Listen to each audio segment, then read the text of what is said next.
bapak-bapak serta saudara-saudari sedama yang berbahagia. Turut bersenang kita dapat hadir bersama di momen yang tepat, waktu yang juga sesuai,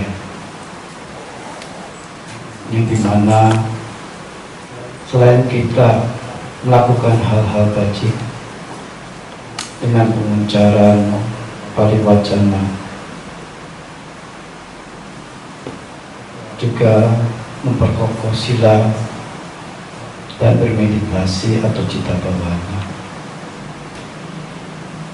yang bertepatan pula dengan kita mengenang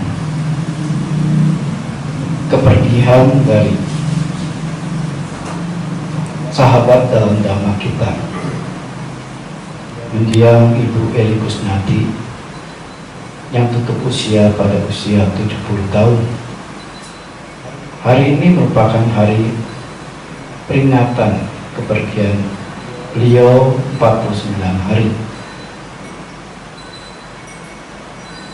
Pihak keluarga bersenang melakukan patidana yang merupakan tindakan hal-hal yang patut, yang merupakan ciri dari orang yang memiliki kebijaksanaan.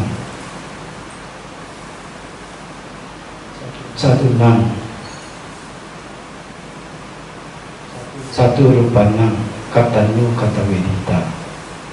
Ini Sang Buddha menegaskan selalu, ciri orang baik, bijak adalah orang yang tahu budi dan balas budi.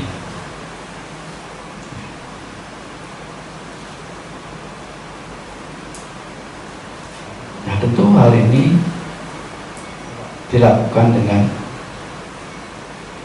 rasa bersenang tersebut. Dan kita sebagai sahabat Dhamma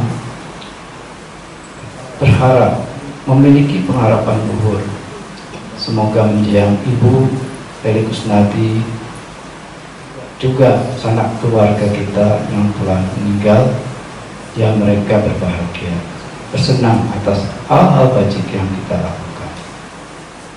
Nah, Ibu Bapak sekalian, semoga kita selalu dalam bahagia. Oleh sebab itu, terimalah kebahagiaan ini. Sopi untuk Namo Buddhaya.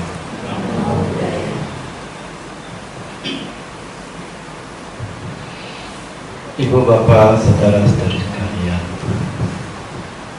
kita semua nanti yakin bahwa kita sudah memiliki pemahaman pengertian yang benar akan proses kehidupan ini. Seperti petikan yang tadi Bante di atas ucapkan, maco ekowa ajeti ekowa jayate kule. Kita lahir sendiri dan pasti meninggal pun sendiri. Siapa yang di sini lahirnya baru? Yang kembar? Enggak ya? Disesar bate. Ya tidak juga ya. Karena yang dikatakan kelahiran makhluk itu ya ketika ada pertemuan sperma dengan ovum, ya, kemudian ada makhluk yang bersesuaian dengan kondisi tersebut. Nah, masuk. Dan ada karma yang bersesuaian, yaitu dengan ayah dan ibu. Kalau tidak ada salah satu faktor dari 4 hal itu, ya tidak tercapai. Ya. Jadi ibu bapak sekalian dulu punya orang tua, ya karena ada persesuaian, ada kekerabatan. Ya. sehingga bisa lahir di keluarga A, B, C, D, E dan sebagainya.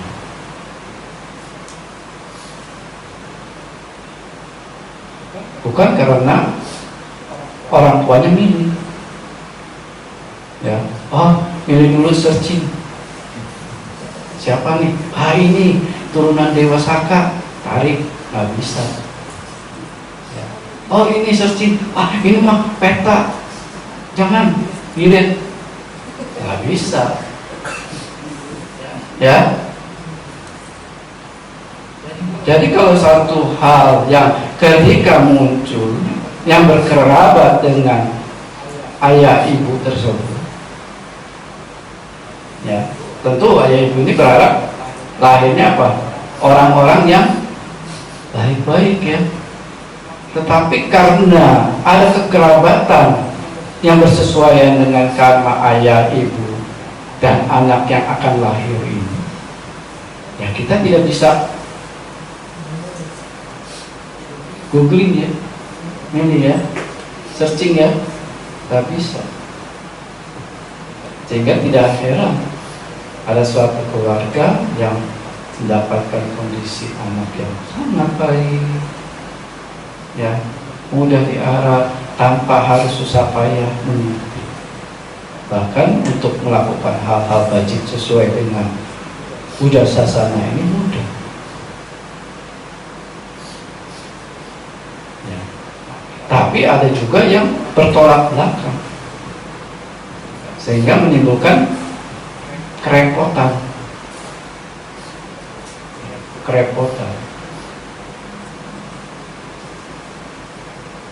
Kalau gitu berarti tidak beruntung dong yang kerepotan. Belum tentu. Ketika lahir seolah bersesuaian baik, wah ini anak baik.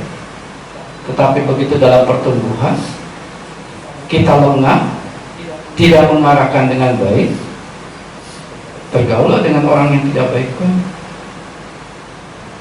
Bersesuaian lagi enggak? Tidak. Tetapi bila kita awalnya lihat, oh ini nakal amat ya, susah diatur ini. Tapi terus berupaya diarahkan dengan baik, dia akan berubah. Ya. Nah, jadi jangan bangga dulu punya anak dari kecil bawa ke wihara, pasti nanti akan jadi Buddhis yang benar. Tentu harus waspada. Nah, Bante ini melihat kemana nih yang dari kecil? Nggak ada, tidak hadir. Yang mudah bukan karena salah pergaulan.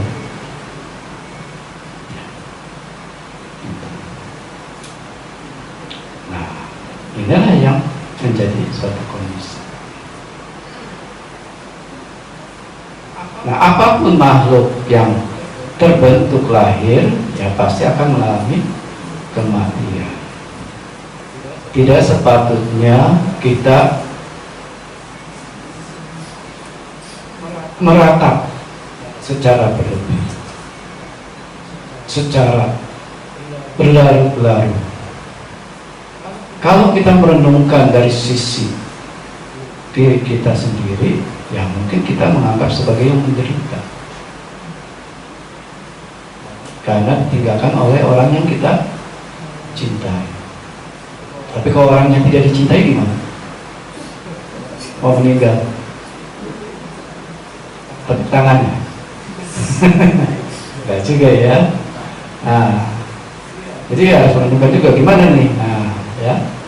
Nah, ketika meninggal orang yang kita cintai, ya kita menangis segala macam. Satu sisi dari sisi kita, satu sisi dari di seberang sana,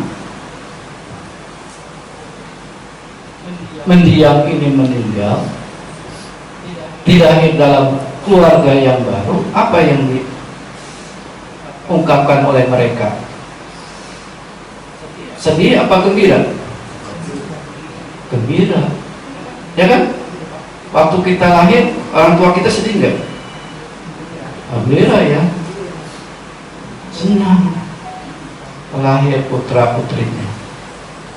Tapi di sisi seberang yang lalu, sebelum kita lahir di keluarga ini, nangis nggak? Nangis.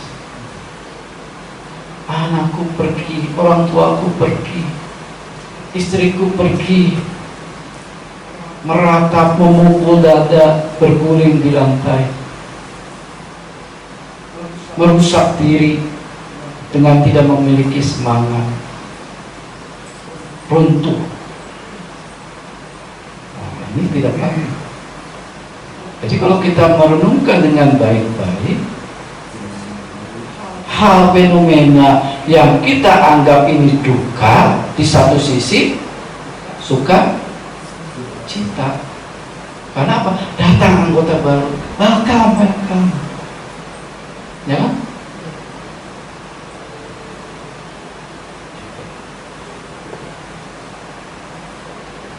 Satu sisinya menderita.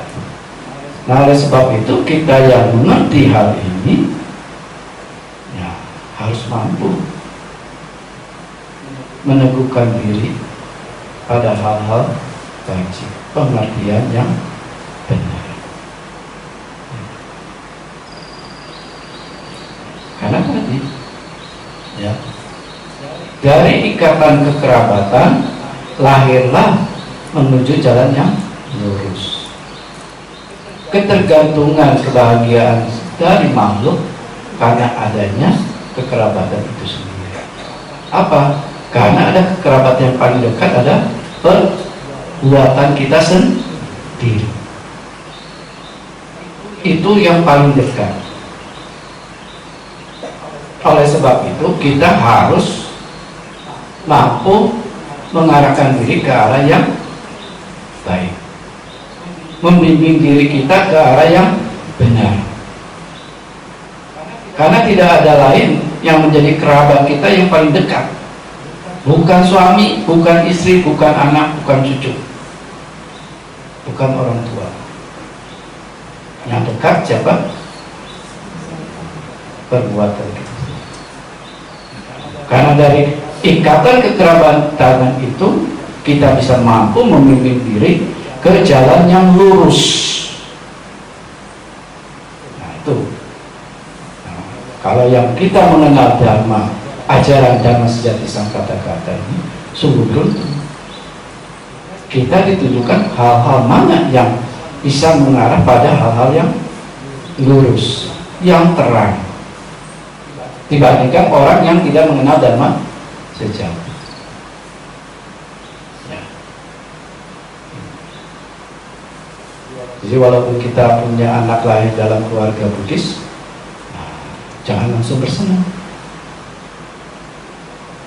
Sejauh mana anak itu mampu membimbing dirinya ke arah jalan yang lurus. Walaupun orang tua mungkin memaksakan, mungkin memberikan imbalan-imbalan, tetapi bila anak itu salah dalam pergaulan, akan jatuh pula. Ya, akan jatuh. Contohnya siapa? Ajatasattu. Ya. Orang tuanya orang-orang siswa Pugala, Arya Pugala, Raja Bimbisara. Ya. Bahkan Ratu Kema sendiri pun menjadi bikuni yang arhat.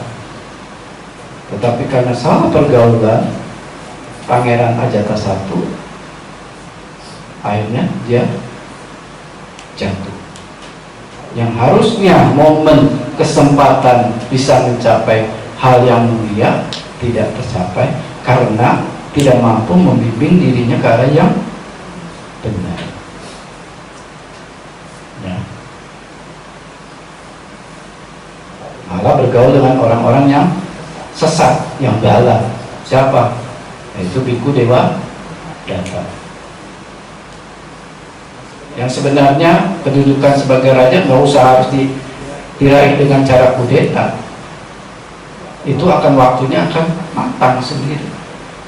Tetapi kecenderungan orang ingin segera matang, ya kan?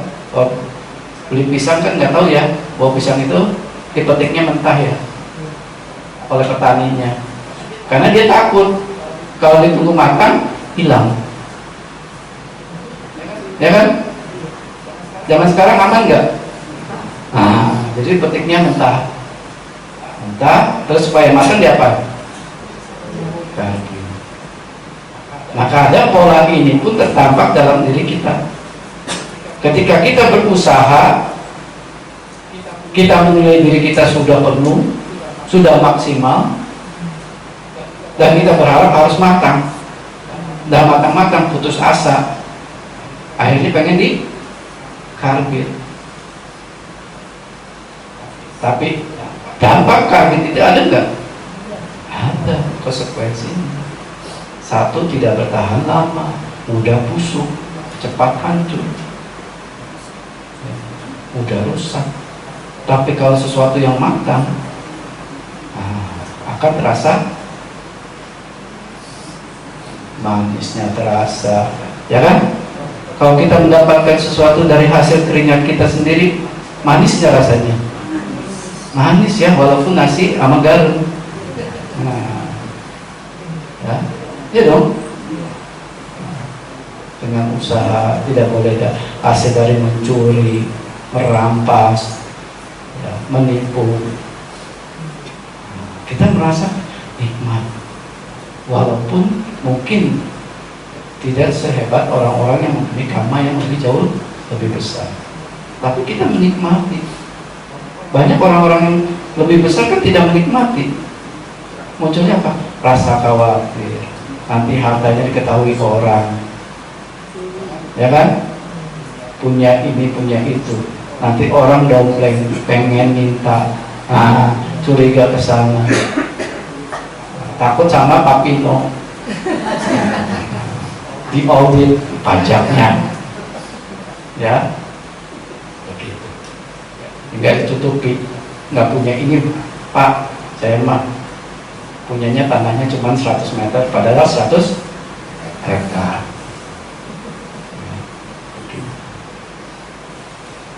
Jadi memunculkan rasa khawatir, gelisah, takut dirampok, takut kebakaran, takut macam-macam.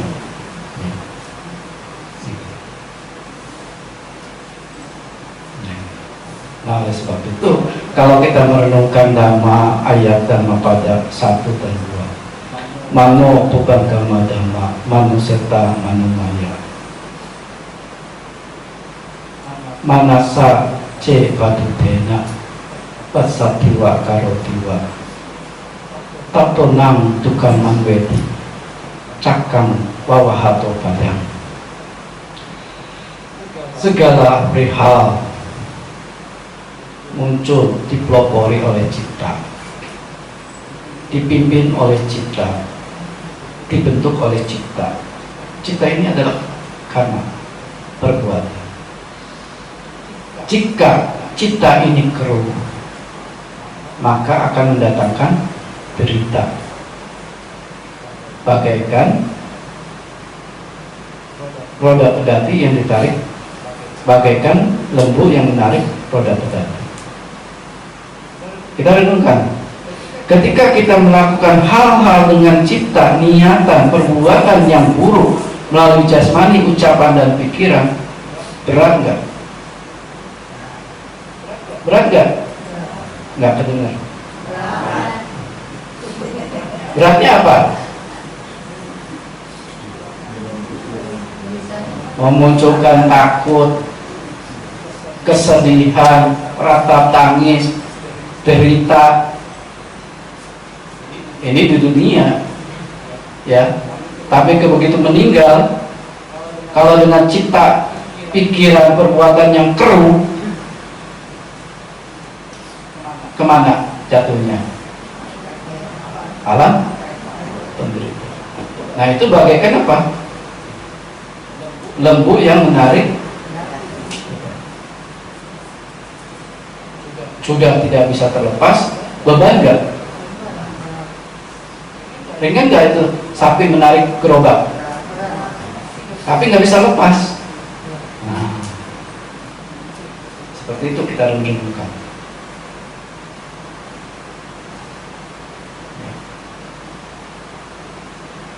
Kita inginnya instan, mendapat cepat kaya. Caranya apa? Nah, ada yang pesugihan, ada yang lagi apa? Lotre dan sebagainya. Kalau tidak punya karma itu terus dipaksakan, memang ada ya orang ya di Thai gitu, di mana di negara barat yang mana lotre ini resmi dapat gitu, karena memang ada kekerabatan dengan perbuatannya. Kalau tidak ada dipaksakan terus, bodoh sekali. Itu orang bodoh sekali yang sudah merasa terbebani oleh menarik perbuatan-perbuatan buruk terus melakukan, hancur ya. Jadi kalau cipta, perbuatan baik jasmani, ucapan, pikiran disertai dengan kekeruhan, loba, dosa, moha, itu akan menimbulkan beban ya. Kita seperti lembu yang menarik gerobak pedati itu. Kalau kosong, ringan, kalau isinya batu, tambah berat, karena niatannya kuat, kekotorannya kuat, numpuk, dia tambah berat. Akibatnya apa? Bisa mati enggak? Ya.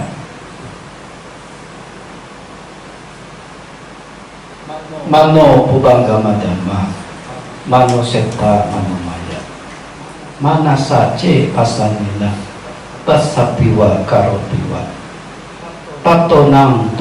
tatonang suka mangweti, caya wa anapayiniti ya. Segala perihal dipelopori oleh cipta, dipimpin oleh cipta, dibentuk oleh cipta. Jika cipta ini jernih, maka akan kebahagiaan yang diperoleh, bagaikan bayang-bayang yang mengikuti bendanya. Ibu bapak sekalian coba berdiri di luar, ada bayang-bayang enggak? Berat enggak? Mengikuti terus enggak? Itu kalau ciptanya jernih, tidak serakah, tidak benci, tidak bodoh. Ketika melakukan hal-hal baik, beban enggak? Rasanya punya nilai kita, bermutu kita, bukan orang yang mudah dicela, tidak memiliki cacat. Itu udah satu hal. Ketika kita tekun melakukan hal-hal baik, ya. Karena nggak ada hukumnya melakukan hal-hal perbuatan baik yang bermanfaat, kita menjadi beban. Beban bante, dana terus, nanti kekayaan saya habis. Dana lagi. Ya dana kan banyak cara. Ya, kalau ada materi lakukan, tidak ada materi gimana? Tenaga, nggak punya tenaga apa? Ngajar dharma. Yang bisa ngajar dharma, yang mengerti dharma, berikan dharma. Kan dikatakan sabadanang, dhammadanang, jin. Nah, dari semua bentuk dana, dharma, dana ini yang terunggul, tertinggi. Nanti ngajar dharma, nanti nggak punya gedung istana besar. Salah ya. Bante merenungkan, Bante ngajar dharma ke sana punya gedung di Pariyati, kamarnya AC, showernya bagus, ya. Bangun nggak ngebangun, yang ngebangun Bante udah jatuh, Bante plok masuk, berarti kamar Bante lebih bagus nggak? Lebih bagus. ya kan?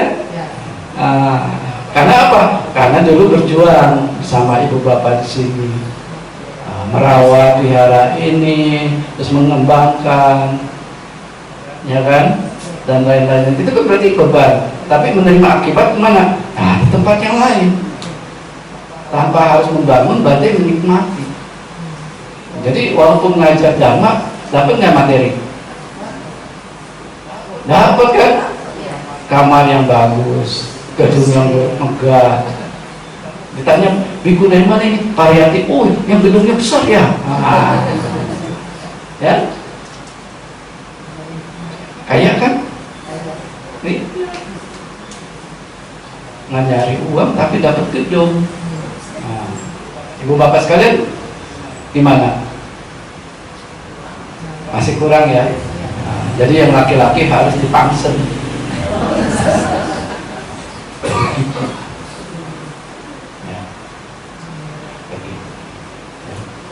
Nah, itu banyak cara untuk melakukan hal-hal baik.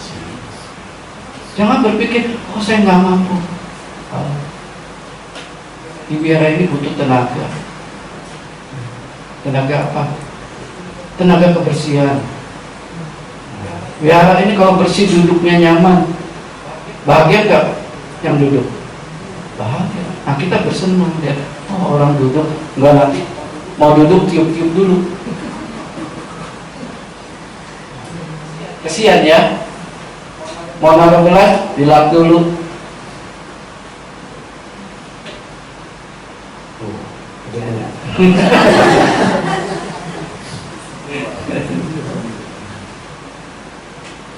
Ya.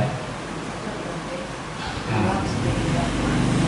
Jadi kalau kita, ibu bapak sekalian, coba duduk di belakang bangku itu, semuanya kelihatan kinclong, kilap. Khawatir nggak kotor? Tapi kalau kelihatannya busam, ada lamat-lamatnya, gimana?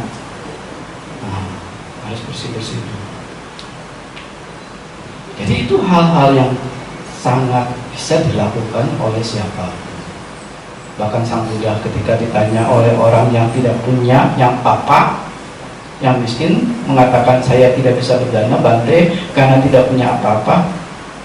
Sang Buddha nggak setuju. Punya mata nggak? Punya Bante. Punya telinga nggak? Punya Bante. Punya mulut nggak? Punya Bante. Punya jasmani nggak? Punya Bante. Punya pikiran nggak? Punya Bante. Kamu dana melalui mata. Kalau memandang orang jangan dengan mata curiga.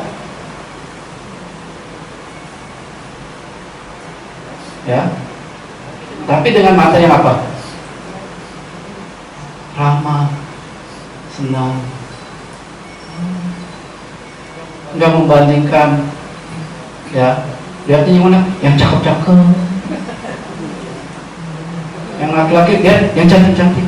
Nah, itu bukan dana. Itu apa? Nafsu. Jadi melihat dengan tatapan yang ramah, tidak ada prasangka apa-apa, ada ketulusan menatapnya. Ya, jangan lihat dia dompetnya apa ya, tasnya apa ya, bajunya merek apa ya. Nah, itu bukan tatapan, itu bukan berdana. Jadi kita mudah kata berdana dengan melihat, berdana dengan mendengar. Mendengar sesuatu yang buruk di satu tempat, jangan diberitakan ke tempat lain yang menimbulkan keributan. Mendengar sesuatu yang baik di satu sisi, sampaikan hal yang baik ke tempat yang lain. Jangan jadi cemburu. Ya. Mendengar, oh suatu sana hebat tuh, bagus, cemburu, panas. Harus menunjukkan rasa bersenang. Ya. Nah, itu berdana dengan telinga, berdana dengan mulut. Apa? Mengucapkan, mengeluarkan kata-kata yang menyenangkan orang, bukan kata-kata yang menyakiti orang. Coba kita balik ke diri kita. Kita diucapkan dengan kata-kata kasar, senang nggak? Bahagia nggak? Nggak bahagia. Ya. Jadi kalau kita mengucapkan, kita berharap mendapat ucapan-ucapan yang indah, yang menyenangkan, ya kita harus berucap sesuatu yang menyenangkan. Ya. Jasmani punya lengkap, tidak cacat cerebral palsy, ya kan? Nah, kita bisa mengangkat apa? Lihat sampah di pungut, taruh di tempat sampahnya. Ya. Tidak berpikir ini tugasnya pegawai wihara. Ketika lihat itu momen hal baik, positif, kebajikan, nah itu akan menimbulkan apa? Keindahan dalam nanti kita memiliki tubuh kita, karena terbentuk dengan pikiran yang indah. Ya. Karena momen kecil ini adalah momen berharga, bernilai emas, ya kan? Kita menganggapnya sampah itu emas, kalau sedikit demi sedikit banyak nggak? Banyak. Buang di tempat. Sukacita ini akan membentuk kita menjadi indah. Ya. Nah, ditambah dengan berpikir yang indah-indah, penuh cinta kasih, memiliki keyakinan, memiliki hiri, otapa, hiri, tahu ya? Malu berbuat jahat, tapa takut akibat perbuatan jahat, ya. Memiliki keseimbangan batin, ya. Nah, ini penting. Ya. Nah, dengan hal inilah seperti apa? Orang yang ciptanya jernih, dia akan mengalami kebahagiaan, bagaikan bayang-bayang yang mengikuti bendanya. Nah, demikian orang yang memiliki kebijaksanaan, dia akan tekun melakukan hal-hal yang wajib, tidak beban. Melihat orang nggak ada beban, nggak ada rasa marah, nggak ada rasa iri. Tapi ada orang kan yang bisa begitu ya, lihat marah, mau apa itu dia? Tidak lucu, mau ngapain dia? Apa ini dia yang melakukan? Taruh di mana dia barangnya?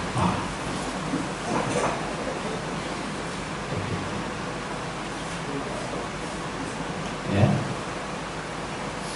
Nah, itu suatu hal.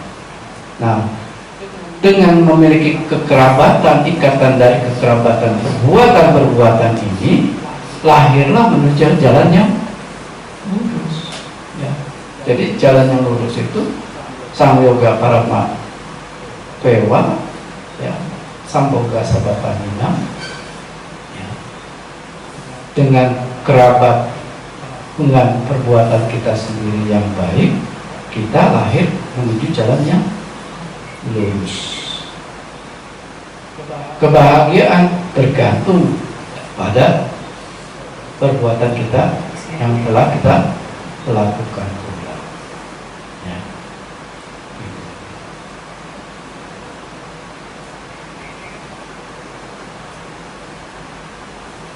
Nah, selebihnya ya kita harus mampu juga mengarahkan diri ke arah yang baik, yang benar. Karena ada satu hal sifat dunia ini yang harus dimengerti, dipahami, ya. Bahwa dunia ini memiliki sifat mendapat, tidak mendapat,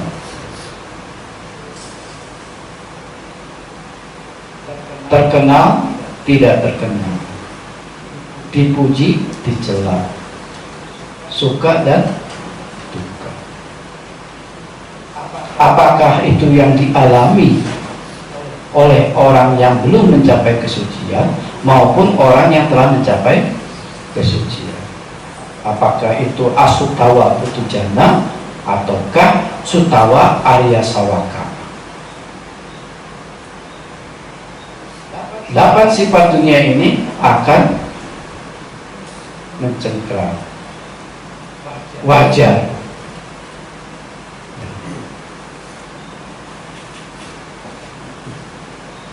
Kalau gitu nggak ada perbedaannya dong Bante.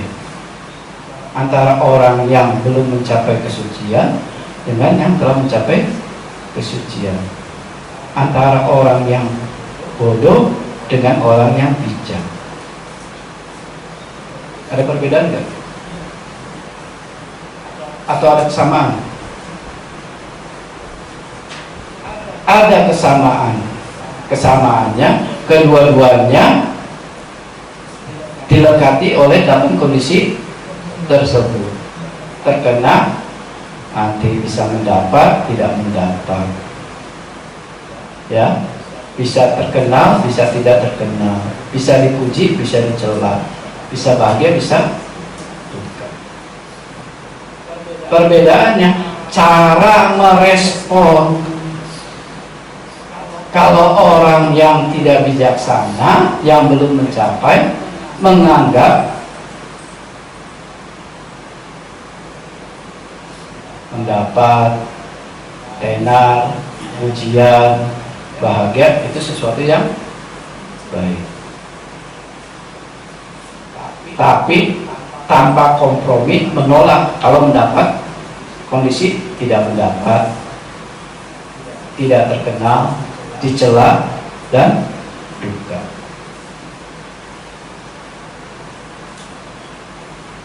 Sehingga dia akan menjadi apa? Berkonflik sendiri, dilema. Ya. Karena 8 hal ini bukan sifat yang istimewa, sifat umum. Kalau kita sudah mendapat, sudah terkenal, sudah dipuji, sudah bahagia, mau diapakan? Itu pertanyaan. Kita ketika tidak mendapat,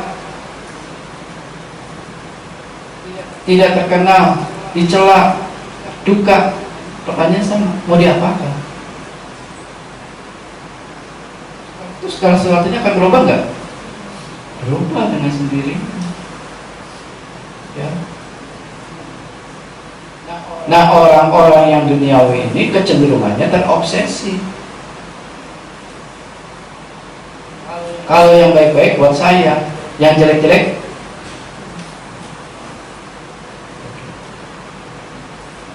ya. Nah, oleh sebab itu orang yang dikatakan Sutawa Arya Sawaka, orang yang mencapai kesucian, bukan berarti kita nggak bisa. Kita punya potensi nggak mencapai? Punya ya. Dia tidak terobsesi pikiran oleh hal-hal itu, karena menggunakan sudut pandang yang berbeda. Nah, ini perlu kita latih, yaitu dengan apa alatnya? Melihat segala sesuatu itu mengalami ketidakkekalan, anicca. Sesuatu yang muncul pasti akan padam. Dan segala suatu hal ini adalah tidak bertahan.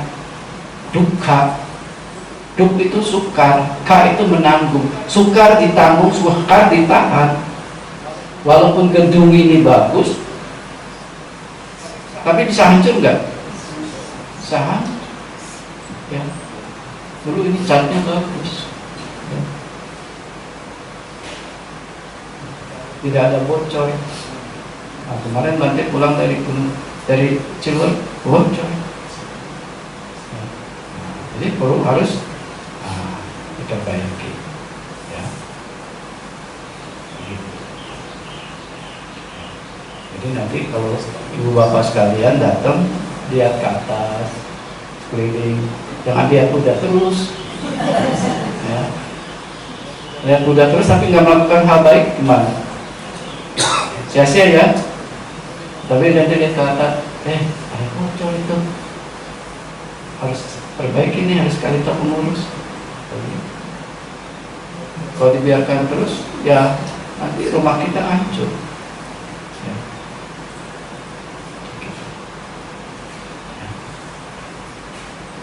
Nah, jadi kita orang-orang yang bijaksana ini tidak terobsesi akan dapat sifat dunia itu. Ya. Karena segala sesuatu itu berubah. Ketika mendapat nanti sesuatu bisa hilang nggak? Nah demikian pula rumah tangga kan. Ketika kita lahir semua ya, sebagai rumah tangga, apakah sebagai pria, wanita, ya. Nah, pasti ada tujuan. Nah tujuan ini Sang Buddha melihat kalau umat awam itu pengen apa? Pengen kaya. Siapa yang di sini pengen miskin? Angkat tangan. Nggak ada ya, berarti pengen kaya. Nah pengen kayanya ini harus ada apanya?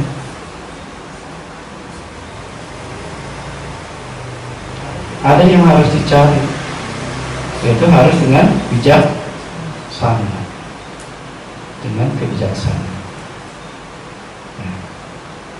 Perlu sokongannya apa? Pengetahuan dan keterampilan. Kalau jadi rumah tangga ingin kaya tapi nggak punya pengetahuan dan keterampilan, bisa nggak? Nggak bisa. Kalaupun kita mungkin pinter, punya gelar bejibun, atau bejibun banyak, tetapi nggak punya keterampilan, nah, akan sia-sia. Jadi harus punya kepiawaian, keterampilan, kreativitas.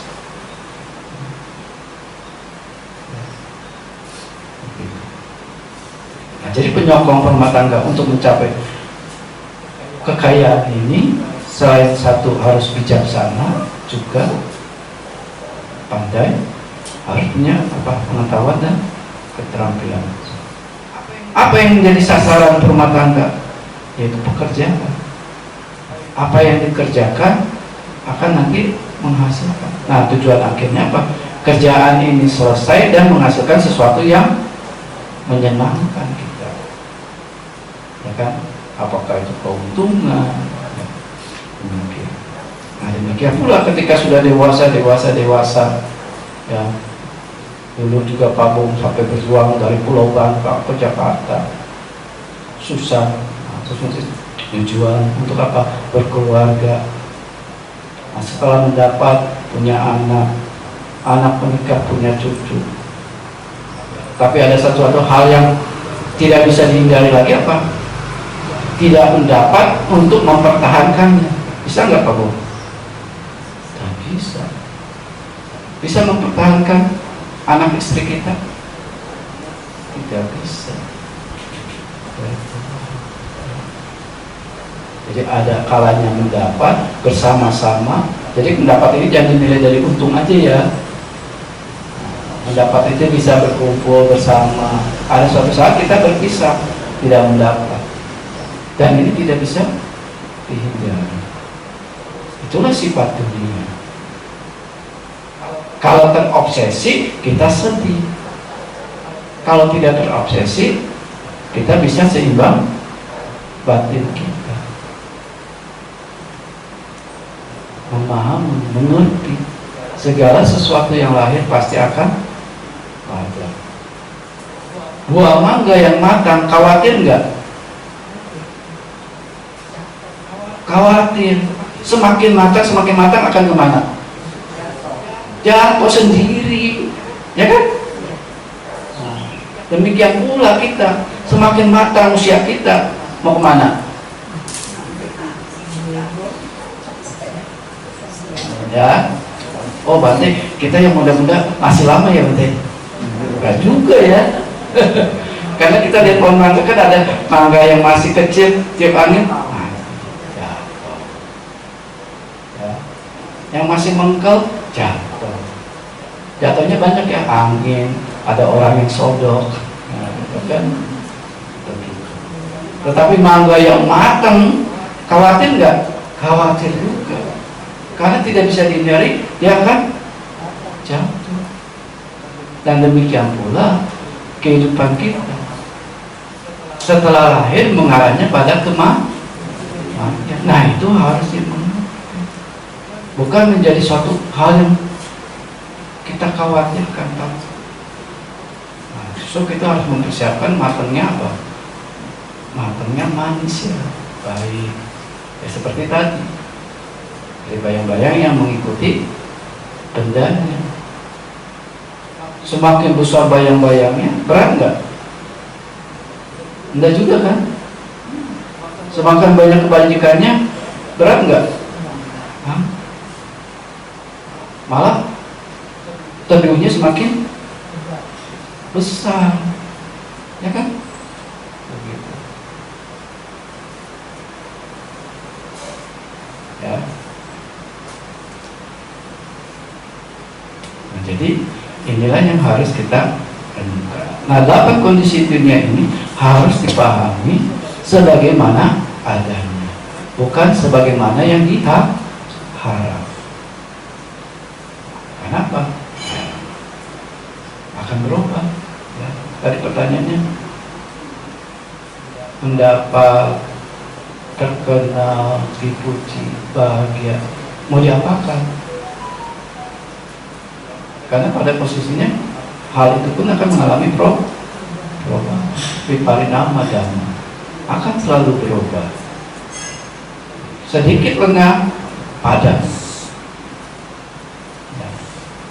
Sehingga mendatangkan duka. Sukar untuk bertahan, karena memang segala sesuatu sukar untuk bertahan. Segala sesuatu yang kita miliki, yang saya cintai, wajar juga, wajar berpisah dariku.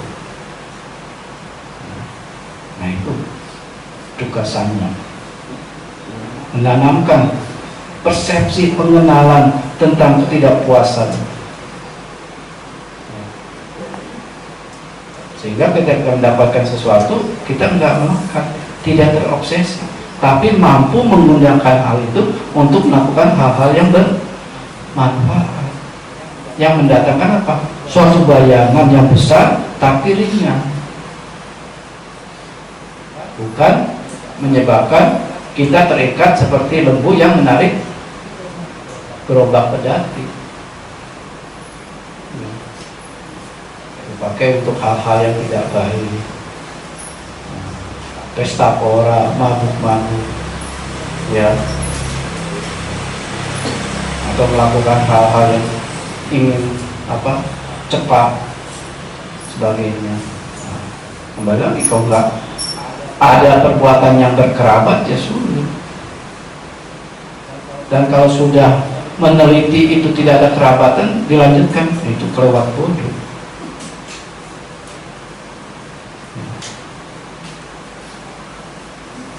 Jelas berarti orang itu tidak pintar, tidak cerdas, tidak smart, tidak sebagai orang yang dikatakan kusala cita, mempunyai pikiran yang kusala.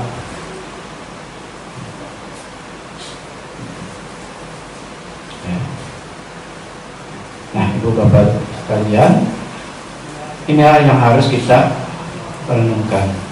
Lihatlah 8 kondisi dunia ini sebagai mana adanya. Yata putang pajanati. Yata, nah itu sebagaimana, ya. Buta itu terjadi. Pajanati, pahami, lihatlah sebagaimana adanya. Karena sebagaimana ada itu apa? Dia akan mengalami perubahan, tidak akan bertahan dan tidak kekal. Ya. Nah, semoga hal-hal bajik yang dikeluarkan oleh keluarga mendiang Ibu Eli Kusnadi semoga mendatangkan manfaat. Ya, semoga mendiang dapat berpegang teguh pada hal-hal yang bajik, pada dhamma, pada keyakinan beliau kepada Buddha Sasana ini. Ya, semoga mendiang berkondisi bersukacita, tenang, dan dapat menjalani kehidupan yang baru yang dimana dengan keluarga baru yang menyambut dengan sukacita. Ya. Semoga beliau mampu mengarahkan diri, menuntun diri ke arah yang jauh lebih baik, dan semoga dapat mencapai kebahagiaan tertinggi pada yang derita. Dan semoga pihak keluarga pun yang mengerti proses hal ini ya tidak menjadi berlarut-larut, tetapi mengembangkan diri, bersemangat untuk berkomitmen, memotivasi diri untuk mengembangkan hal-hal baik yang jauh lebih banyak. Ya, karena itulah yang menjadi kerabatan yang terdekat dari semua makhluk, yaitu perbuatan kita sendiri. Ya. Nah, sampai sata bawatus kita semoga semua makhluk berbahagia. Sadu, sadu, sadu.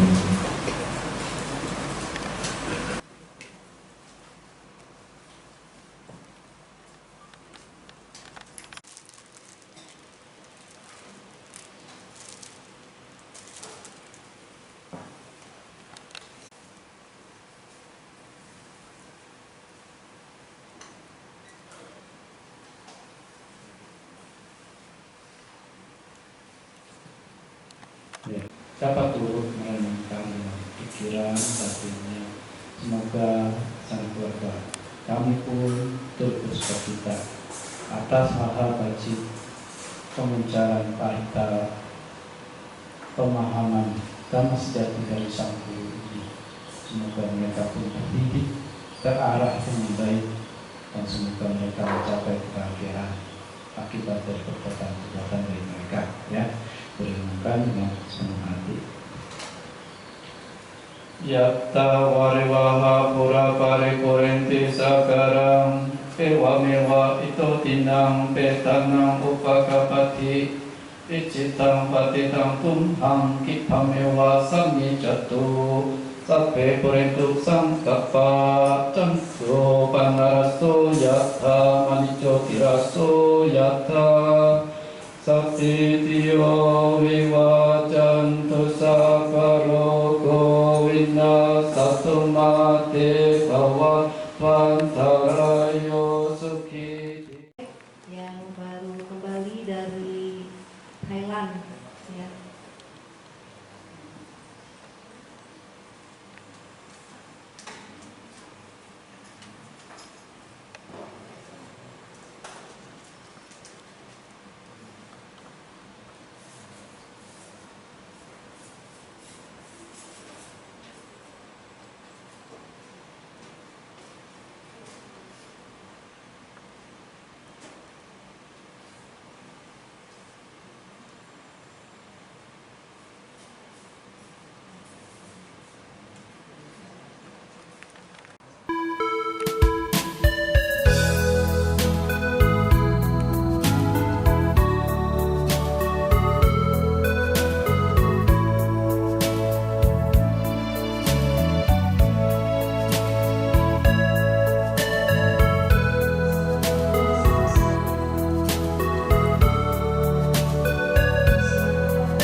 saudara yang meninggal dari hati-hati. Menangan dia sendiri adalah seorang Buddhis, tapi itu ada yang lainnya adalah Muslim. Tetap datang membawa makanan untuk diberikan kepada ibu sangga dan juga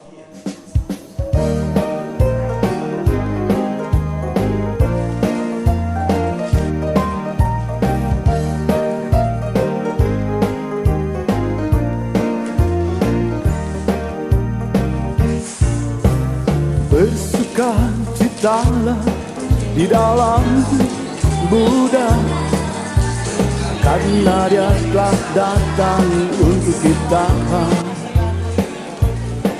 Ajarannya yang mulia telah sempurna di babanya. Bergembiralah kita di dalamnya. Mari berbahagia, amalkan Dhamma yang begitu agung, jalan tengahnya. Kesunyataan mulia dapat dibuktikan bagi para suci nan bijaksana. Buddha Dhamma pembawa bahagia yang bebas dari loba dosa moha. Tiada rasa takut maupun ragu dalam melangkah mengarungi kehidupan ini. Mari berbahagia, amalkan Dhamma yang begitu agung, jalan tengahnya. Kesunyataan mulia dapat dibuktikan bagi para suci nan bijaksana. Buddha Dhamma